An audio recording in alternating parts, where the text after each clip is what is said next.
On today's IRS tax refund update, we will take a look at the latest developments, including the next batches of tax refunds scheduled for release. And from there, we will take a look at those tax filers impacted by refund holds due to the PATH Act and the timeline in which they may finally receive theirs, as well as some of the top notices the IRS will continue to send out this year to those experiencing delays, receiving their refunds, and ongoing issues for some who continue to have their tax returns rejected when attempting to file online. Now, starting out with the latest, as the next rounds of tax refunds are scheduled to be released by the IRS on February 24th and 25th, as confirmed by the refund status results and tax transcripts seen here. And if you are part of this latest refund batch and will be receiving that refund via direct deposit, most will receive it by the posted refund date, if not before, which depends on their bank. However, do allow 5 additional days for it to post to your bank account before initiating a payment trace with the IRS. And it is also important to note that both of these refunds were previously on hold due to the PATH Act, as you can see by this tax transcript, with this tax filer having claimed the Earned Income Tax Credit, which confirms in fact impacted PATH Act refunds are finally being released. Now, the top developing story this week is that refund holds due to the PATH Act has finally ended, and we are seeing the first round of refunds containing either the Earned Income Tax Credit or additional child tax credit cleared for release. However, it is important to note that some of you may continue to see these PATH Act messages when checking the status of their refunds online.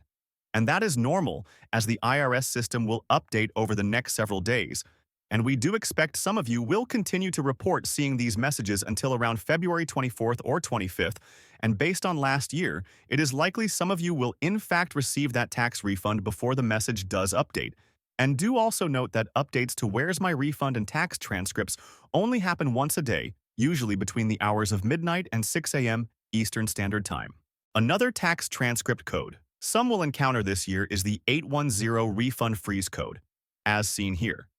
Now, there are a number of reasons why the IRS will issue this refund freeze code, including verification of tax credits being claimed, the need to complete ID verification, review needed for self-employment income,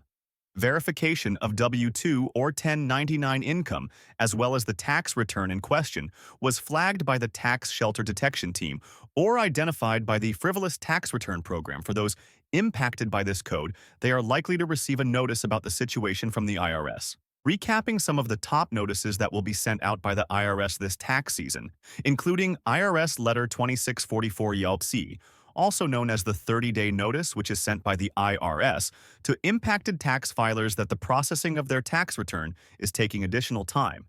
And a major reason for this letter being sent out is the IRS still needs to review the tax information provided by the tax filer's employer, specifically wage information, so they can match what your employer reported and compare it to your return for accuracy. And it is not uncommon to receive several of these letters while waiting for your return to be processed and refund issued. Another letter is from the CP05 series of notices, which is when the IRS is requesting additional documentation from you, specifically wage documents such as pay stubs or tax forms, confirming what you entered on your tax return is correct before processing can continue, as well as the CP75 letter, which is sent to those claiming certain tax credits, like the Earned Income Tax Credit, asking the tax filer to provide specific documentation as it relates to their dependents, such as a birth certificate and/or proof of residency. Another issue some viewers are reporting is having their tax returns rejected by their tax filing companies, encountering a message similar to the ones seen here now. Often, this is due to a simple reason such as the wrong social security number was entered, or the wrong dependent information was entered, a mismatch of information from a tax form, or you were missing an identity protection PIN which was assigned by the IRS and needed when submitting your tax return, which is often the case for those who previously were subject to tax identity theft in the past. Now, do make sure to go back and verify all information entered into the return, from name to social security number to wage and withholding information and dependent information, before attempting to resubmit. Let us know in the comment section below about your ongoing tax issue. In the meantime, we will keep monitoring the situation for further developments, so make sure to click on the thumbs up and subscribe button below for future updates on this channel, and thanks for watching.